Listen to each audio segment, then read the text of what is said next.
Lucas 15, 17 diz assim: E caindo em si disse: Quantos trabalhadores de meu pai têm abundância de pão e eu aqui pereço de fome? Levantar-me-ei, irei ter com meu pai e dir-lhe-ei: Pai, pequei contra o céu e perante ti. Já não sou digno de ser chamado o seu filho. Receba-me como um dos teus trabalhadores. E levantando-se foi para o seu pai, e quando ainda estava longe, o seu pai o viu e moveu-se de íntima compaixão. Lançou-lhe ao pescoço e o beijou, e o filho lhe disse: Pai, eu pequei contra o céu e perante ti, e já não sou digno de ser chamado teu filho. Mas o pai disse aos seus servos: Trazei depressa a melhor roupa e vestiu, põe-lhe um anel no dedo e alparca nos pés. Trazei o bezerro cevado, matai-o, comamos e nos alegramos. Porque este meu filho estava morto e reviveu, tinha-se perdido e foi achado, e todos começaram a se alegrar. Amém. Quantos podem dizer amém? Meus queridos irmãos, o texto que nós lemos, geralmente, ele é aplicado em mensagens destinadas às pessoas não evangélicas, às pessoas desviadas do evangelho. Mas se nós fizermos uma análise profunda deste texto, nós vamos ver que o texto está tratando de um filho de Deus. Para ser filho tem que ser crente, porque a Bíblia diz que aquele que o recebe também recebe o poder de ser chamado filho de Deus. Deus não está tratando nem de um incrédulo, nem de um ímpio e nem de um iníquo. Ele está tratando de um filho. A parábola do filho pródigo fala de dois filhos, um mais moço, um mais velho. E esse filho mais moço cometeu alguns erros este, que ainda é cometido por muitos filhos de Deus. E eu vou fazer algumas perguntas, você não precisa me responder. Por que muitos filhos de Deus, mesmo sendo filhos, não conseguem viver a vida de um filho? Não conseguem herdar o que um filho tem direito. Por quê? Porque muitas pessoas, sendo filhos de Deus, não conseguem ter uma vida plena em Deus. Não conseguem ter uma vida abundante em Deus. Porque muita gente, mesmo sendo filho, comete erros que não poderiam cometer. Jesus propõe uma parábola dizendo que havia dois filhos, um mais moço, um mais velho. E o filho mais moço, que é o pródigo, o desperdiçador, ele era um filho extremamente inteligente. É por aqui que eu quero começar. Diga comigo: inteligente. Vamos lá, bem forte: inteligente. Talvez você vai discordar de mim dizendo: pastor, ele não era inteligente. Porque se ele fosse inteligente, ele não tinha cometido tamanha tolice. Se ele fosse inteligente, ele não tinha cometido tantos erros como ele cometeu. Talvez você esteja associando a inteligência com a sabedoria. E as duas coisas são distintas. A inteligência está aqui. A sabedoria está aqui. A inteligência é humana. A sabedoria é divina. E eu vou provar para você isso. Você é super inteligente, tem 2, 3 faculdades, fala 2, 3 idiomas, você é super douto, você não é uma pessoa leiga, você é super inteirado nos assuntos. E por que quando você precisa de um conselho, você vai na tua avó, que é analfabeta? Você vai no seu pai, que não sabe o tanto que você sabe? Por que quando você precisa de um conselho, você não vai no inteligente, você vai num sábio? Porque a sabedoria está acima da inteligência. E eu queria falar para os irmãos algo aqui, com muita humildade, na palavra. Está sobrando inteligência, mas está faltando sabedoria. Tem pessoas que, pela sua inteligência, estão perdendo a bênção. E vou te explicar por quê. Esse moço era tão inteligente, que ele sabia que uma parte da fazenda era dele. Ele era tão inteligente que ele sabia a parte que era dele. Ele era tão inteligente que ele sabia que se pedisse ao pai, o pai lhe daria. Ele era bom de cálculo, bom de matemática, ele era bom de direito. Ele entendia do que lhe pertencia e do que não lhe pertencia. E ele vai até o pai, super inteligente, e diz para o pai: olha, me dê a minha parte. Isso Jesus conta na parábola. Me dê a minha parte. Isso está escrito ou não está? Tá. Agora eu pergunto e os irmãos respondem. O que ele pediu para o pai realmente era dele. O texto prova que era dele. Era dele ou não era? Era. Mas quem cuidava? O pai. Quem administrava? O pai. Quem tomava conta? O pai. Quem fazia prosperar?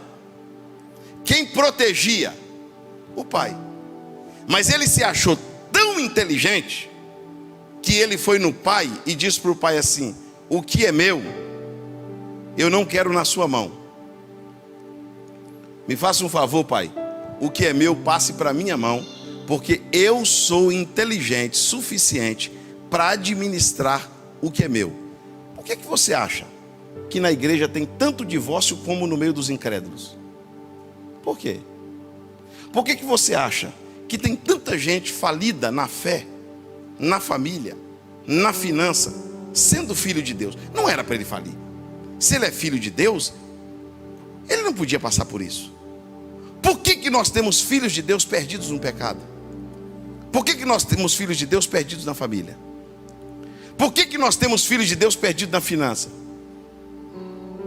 Porque tem filhos de Deus que se acha tão inteligente que ele não quer Deus conduzindo o que é dele. Ele não quer Deus administrando o que é dele. Ele diz para Deus: não, a minha família, o meu dinheiro, o que é meu, eu não quero que o Senhor ponha a mão. Quem vai cuidar do que é meu sou eu. Eu não quero que o Senhor intrometa na minha vida. É por isso que tem tanta gente falida sendo filho de Deus. Porque ele se acha tão inteligente que ele não ora para comprar. Ele não ora para vender.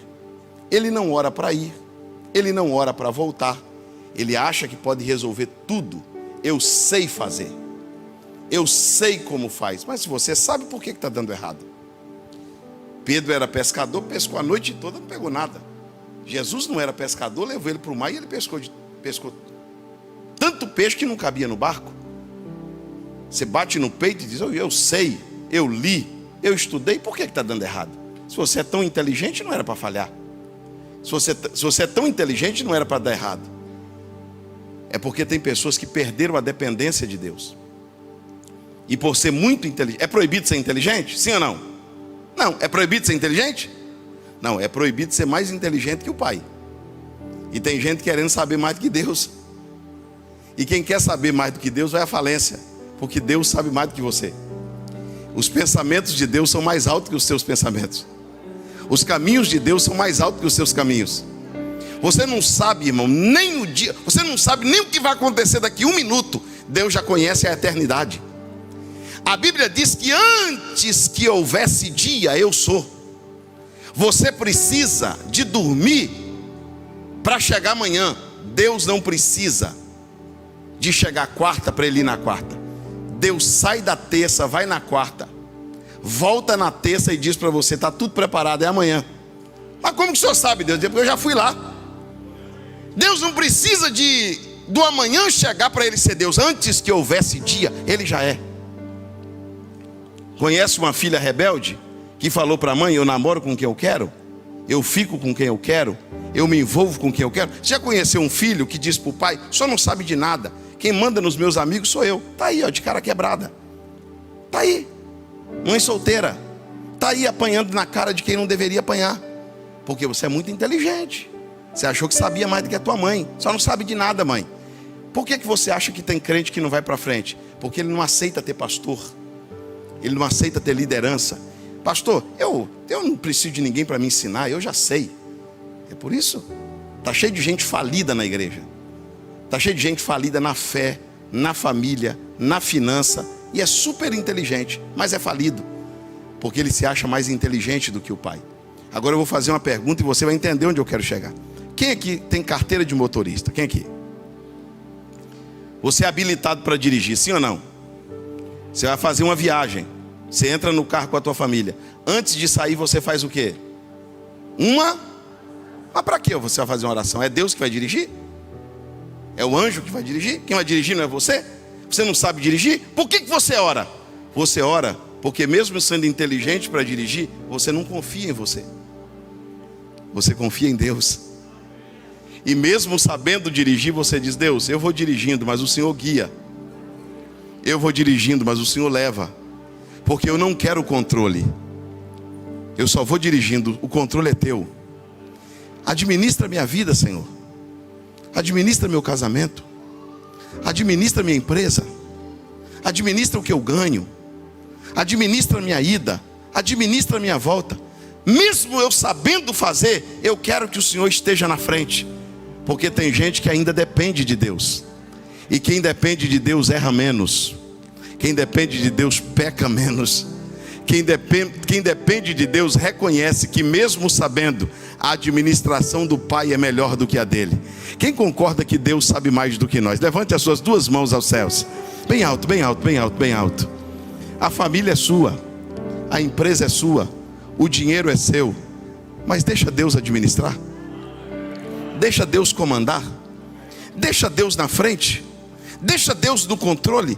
O maior problema, um dos maiores problemas do filho pródigo foi achar que podia administrar aquilo que o pai administrava. Olha, irmãos, eu prego o evangelho há mais de 20 anos, mas eu sou pastor de igreja.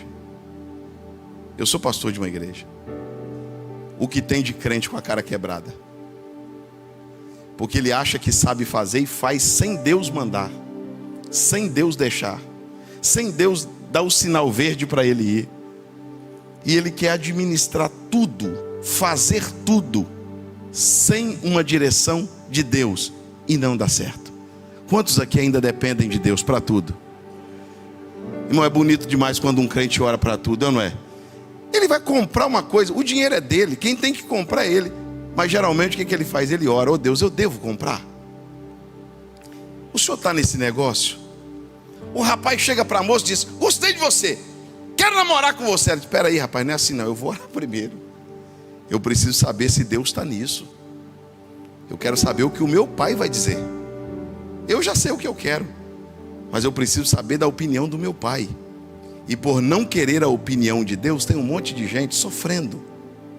Tem um monte de gente padecendo, porque acha que por ser inteligente pode administrar aquilo que o pai administra. Quando o filho pródigo pegou a herança, a Bíblia diz que ele muda para um país distante. Para onde ele muda? Porque o filho pródigo, ele olhou para a casa do pai,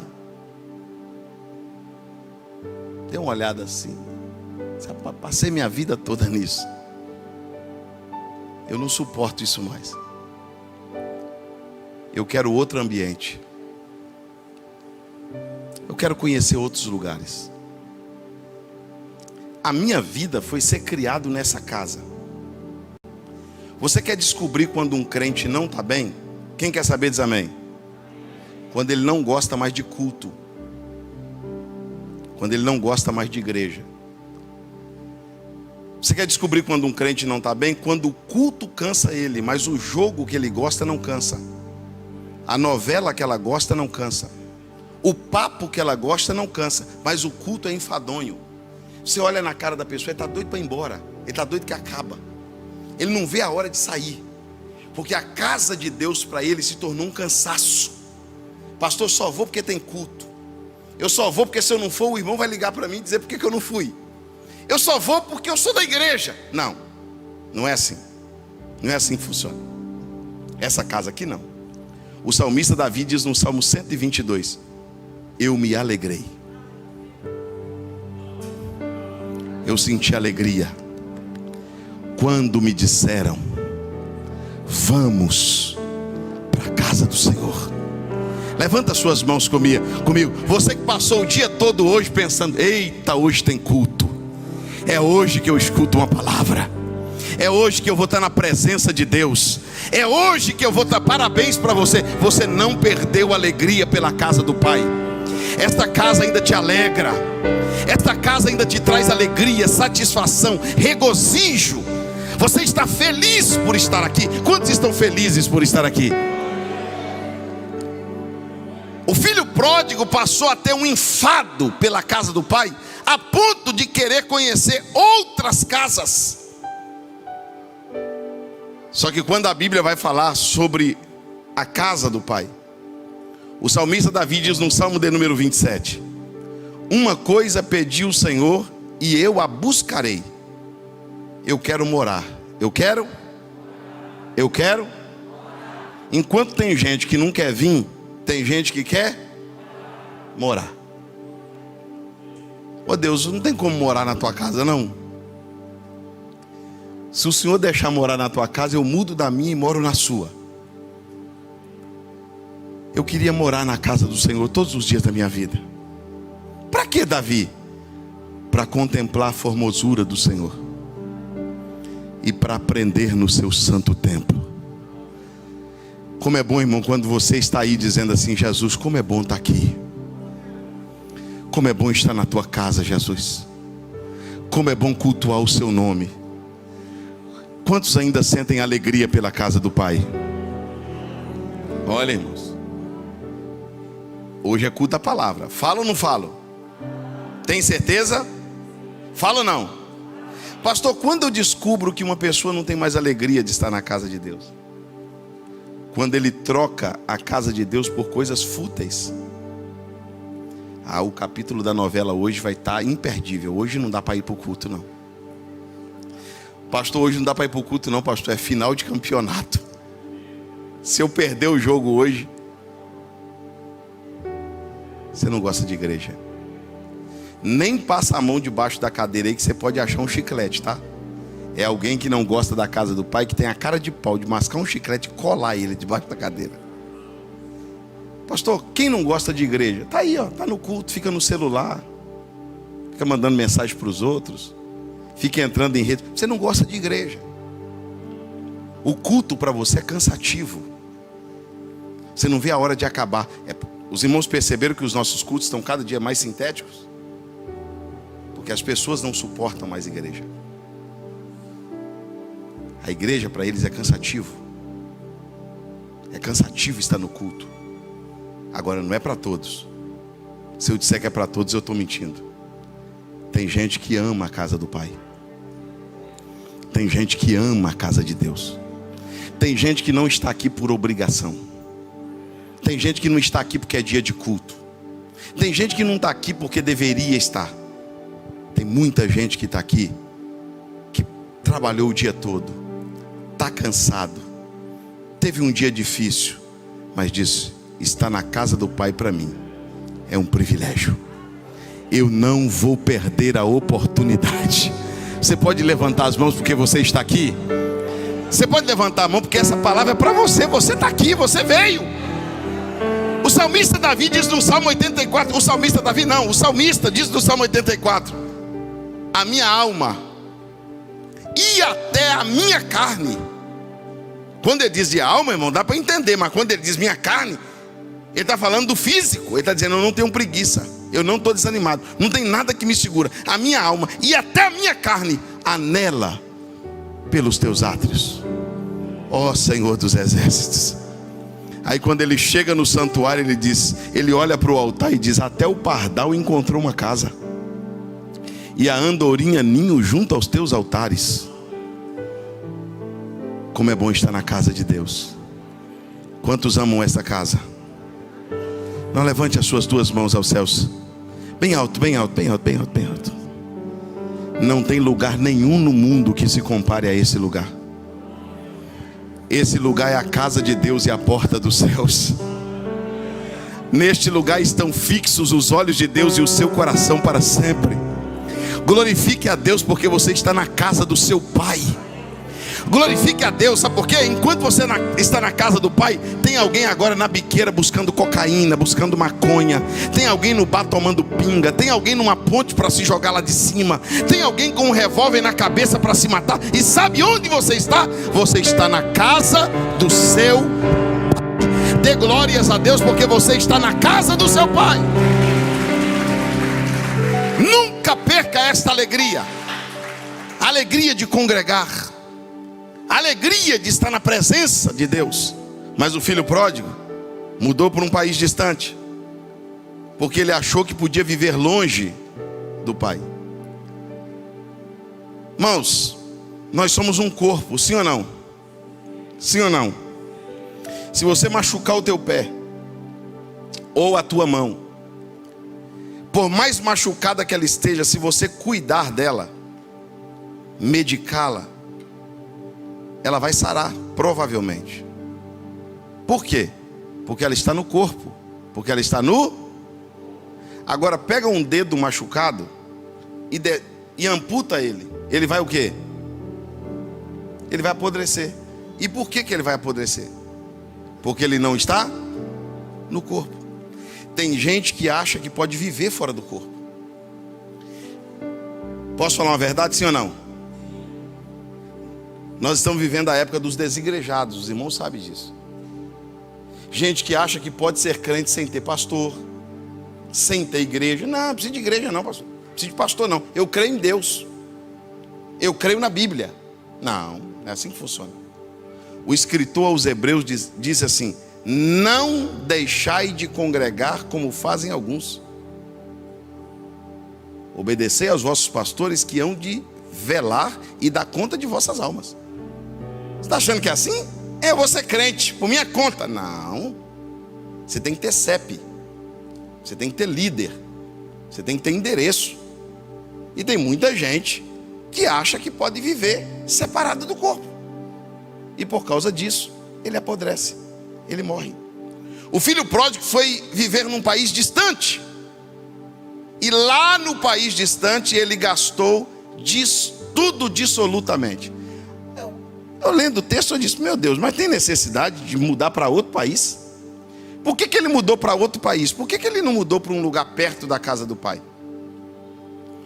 Porque quem não está bem com Deus não quer ficar por perto.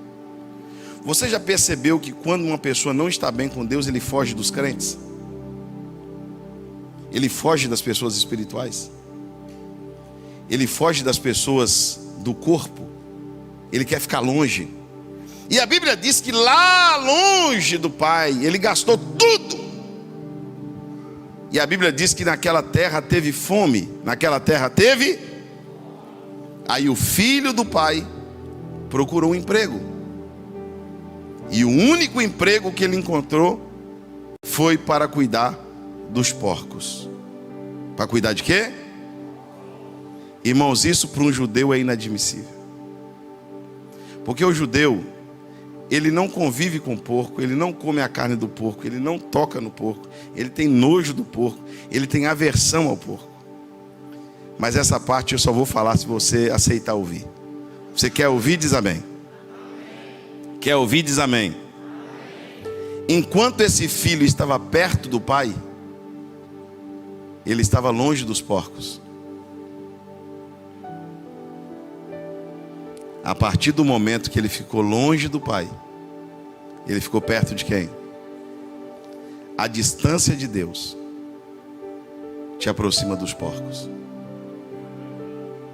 É por isso que tem filho de Deus que faz coisa que nem ímpio faz. É por isso que tem gente que conhece a casa de Deus, a palavra de Deus, e comete coisas que nem o incrédulo comete. Ele vê coisas que nem o ímpio tem coragem de ver. Ele fala coisas que nem o ímpio tem coragem de falar. Porque a distância de Deus aproxima ele dos porcos. Quanto mais perto de Deus, mais longe dos porcos. Quanto mais longe de Deus, mais perto dos porcos. Posso falar uma verdade para vocês? O que tem de filho de Deus sofrendo com pecados de imundícia, o que tem de filho de Deus sofrendo, dizendo: não dá para entender, pastor. Se eu sou crente, por que eu faço isso? Se eu conheço a palavra, por que eu tenho coragem de fazer tal coisa? Só tem uma explicação: você está longe de Deus. E a distância de Deus te aproximou dos porcos. E a Bíblia diz que ele tinha desejo. Ele tinha? Não, vamos lá, grita. Ele tinha? Eu só continuo a pregar se você me ajudar. Diga para o teu irmão assim: se não der para dar glória, diga ai. Se não der para dar glória, diga ai, Jesus. Ele tinha desejo de comer o quê? Quem sabe? As bolotas. Quem comia? Os porcos. Vai apertar um pouquinho, mas eu só vou falar se você quiser ouvir. Você quer ouvir ou não? Falo ou não falo? Dá para acreditar, pastor, que esse filho, quando estava na casa do pai, ficava fazendo manha para comer o que tinha na mesa? Não gosto. Não gosto dessa mensagem. Não gostei desse louvor. O culto para mim não foi bom. Agora, o que os porcos comem, ele tinha desejo. Porque tem gente que não tem apetite para ouvir palavra. Não tem apetite para cantar. Não tem apetite para oferecer a Deus um culto vivo. Mas quando é coisa de porco, quando é o que não presta, o apetite dele abre como um leão. Você não consegue entender, pastor, de culto, pastor, culto para mim tem que ser rápido, senão eu não consigo. Agora, você consegue passar uma noite inteira pecando. Você consegue passar horas fazendo coisa que só os porcos conseguem. E aí, me explica. Você é filho de Deus. Como que alguém não tem apetite para comer na mesa do pai, mas tem desejo de comer o que os porcos comem? Falta de uma ceia. Não vem na ceia cear, mas no churrasco onde tem cachaça, onde tem música mundana, onde tem coisa errada, ele não perde um. Me explica aí. Você não é filho de Deus? Você não é filho de Deus? Você tem tanta facilidade para faltar na mesa do pai, mas quando é mesa dos porcos você comparece. Pastor, não prega isso, é muito duro. Não, se você é filho, você tem que aguentar. Se você é filho, você tem que suportar. Porque Jesus disse: quem é meu, escuta a minha voz e atende. Você é filho de Deus? Diz amém. Ele tinha desejo de comer os que os porcos comiam, mas ninguém lhe dava nada. Aí a Bíblia diz no versículo 17, o versículo que nós lemos: e caindo em si. Você pode repetir bem alto comigo? Não, diga bem alto. A parábola no capítulo 15 de Lucas tem 3 parábolas: a ovelha perdida, a dracma perdida e o filho perdido. Diga comigo: a ovelha perdida, a dracma perdida e o filho perdido. O que aconteceu com a ovelha perdida? O homem buscou. O que aconteceu com a dracma perdida? A mulher procurou diligentemente até achar. E o filho? O pai buscou? Não. O pai buscou o filho? Pergunta a teu irmão: por quê? Se o homem buscou a ovelha, se a mulher procurou a dracma, por que o pai não buscou o filho? Diga comigo bem alto: porque Deus não busca quem sabe o caminho. A ovelha se perdeu porque não conseguiu voltar para casa. A dracma se perdeu dentro da casa e o filho saiu de casa para se perder. Deus não faz ninguém servir ele algemado. Deus não obriga ninguém a ser santo. Deus não obriga ninguém a ser adorador. Deus não obriga ninguém a servi-lo. Deus não obriga ninguém a ir para a igreja. Deus não obriga ninguém a ser honesto.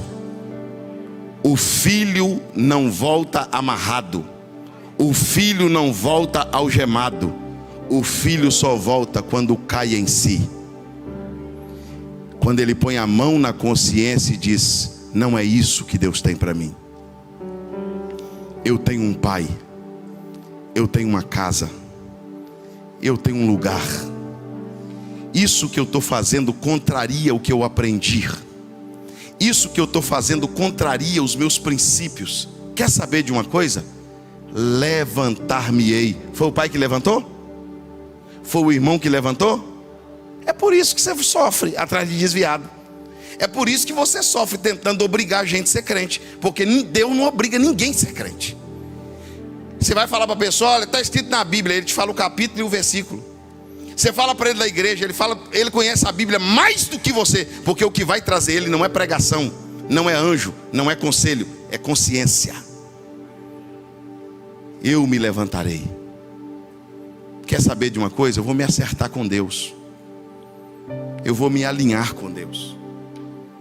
Isso não é vida para mim, eu tenho um pai, eu sou filho de Deus. O que eu estou fazendo aqui? Eu estou aqui porque eu vim, não foi Deus que mandou. Eu me levantarei e eu irei ter com meu pai. E eu vou dizer ao meu pai: eu pequei contra os céus e perante ti, e não sou digno de ser chamado teu filho. E ele se levanta, e ele toma uma atitude de ir até seu pai, para um acerto de contas, para uma conversa.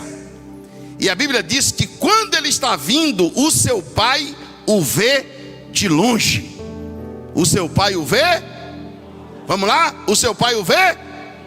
Agora diga para alguém sem tocar: o pai não busca, mas espera. O pai diz assim: eu não posso lá buscar ele à força. Eu não posso obrigar ele a me servir. Eu não posso obrigar ele a ser certo. Eu não posso obrigar ele a ser santo. Mas eu vou esperar. Eu acredito que ele volta. Eu acredito que ele se acerta. Eu acredito que ele vai se cansar do que ele está fazendo. Eu acredito que ele vai vir ao meu encontro.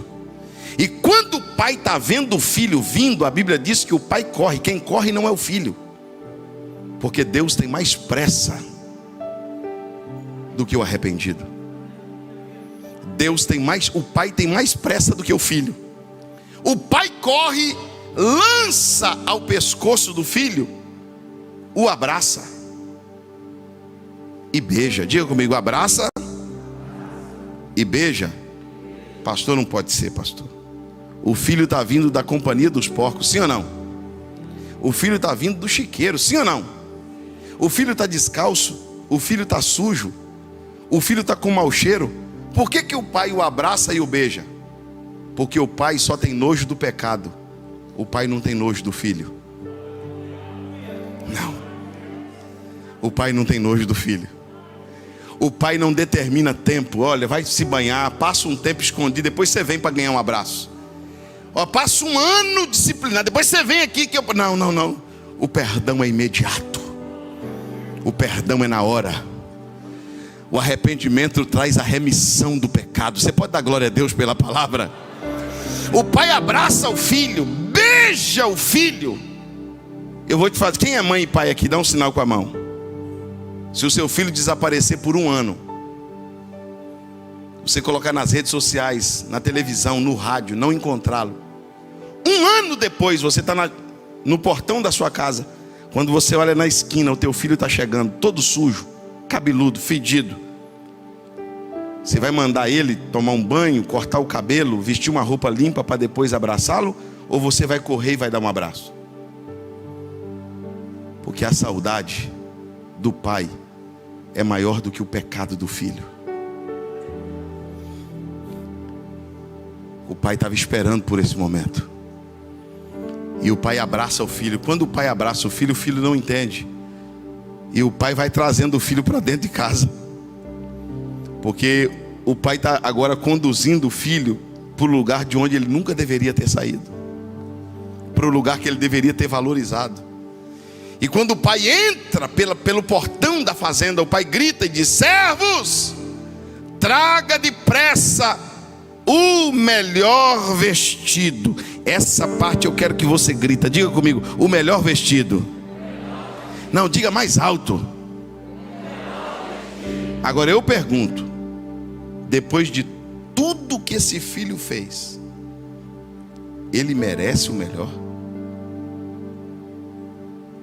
O pai não mandou trazer um vestido. O pai não mandou trazer uma roupa. O pai mandou trazer a melhor. Traga o melhor vestido e veste meu filho. põe um anel no seu dedo e põe sandália em seus pés. Sapato, tem gente que calça 35, tem gente que calça 45, sim ou não? Roupa, tem gente magrinho, irmão, que usa a camisa número 1. Tem um gordinho que usa número 6, número 7, sim ou não? Sim. Anel, tem gente que tem um dedo bem fininho, tem gente que tem um dedo bem grosso, porque sandália tem número, anel tem número e vestido tem número. Pastor, se sandália tem número, anel tem número e vestido tem número, por que o pai mandou trazer depressa? Diga comigo assim: porque já estava pronto. O pai já tinha mandado fazer. O pai disse para o alfaiate: faz um vestido no número do meu filho. O pai foi no ourives e disse: faz uma aliança no número do meu filho. O pai foi no sapateiro e disse: faz uma sandália com o número do meu filho. Mas por quê? Ele não está aqui? O pai disse: não, ele volta. E quando ele voltar descalço, eu vou calçá-lo. Quando ele chegar sem aliança, eu vou renovar a aliança. Quando ele chegar sujo, eu vou trocar suas vestes. Levanta comigo as suas mãos aos céus. Você não tem um padrasto, você tem um pai disposto a perdoá-lo, disposto a ajudá-lo, disposto a conduzi-lo à verdade. Você não tem um pai que está com a porteira fechada. Você não tem um Deus que fechou a porta da igreja e saiu porque quis.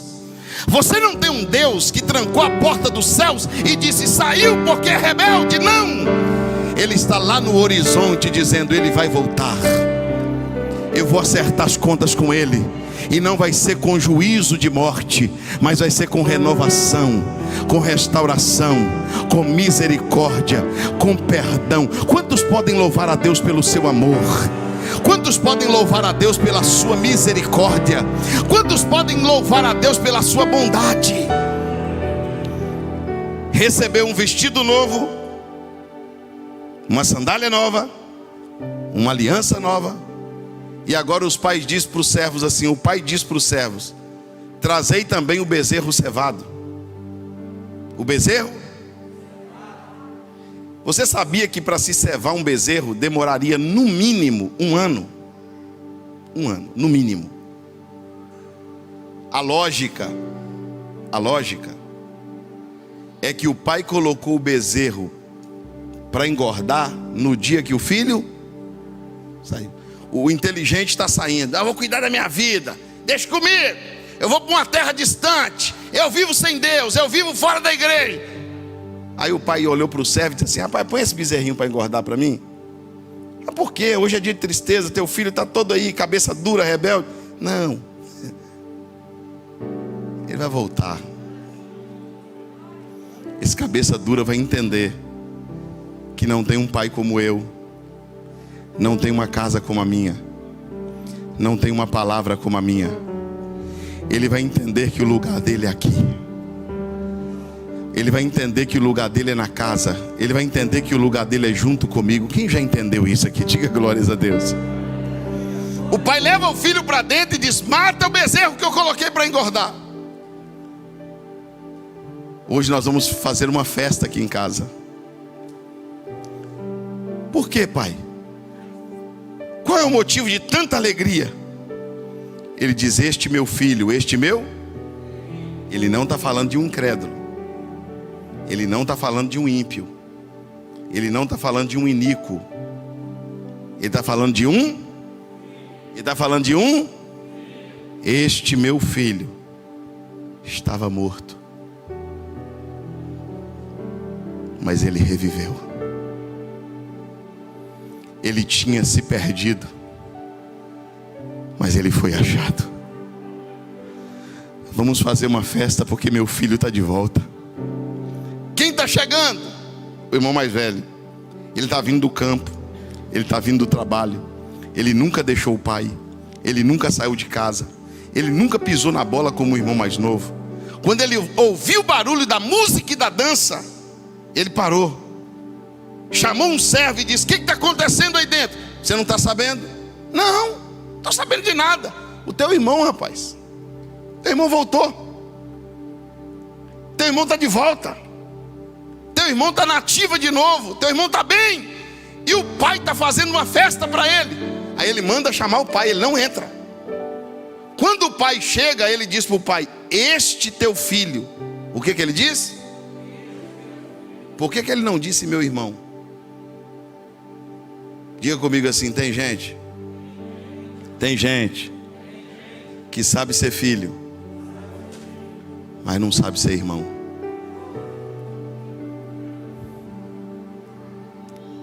Tem gente que olha para o outro e diz: ele não merece, Deus não deveria perdoá-lo, Deus não deveria aceitá-lo de volta, essa casa não é mais para ele.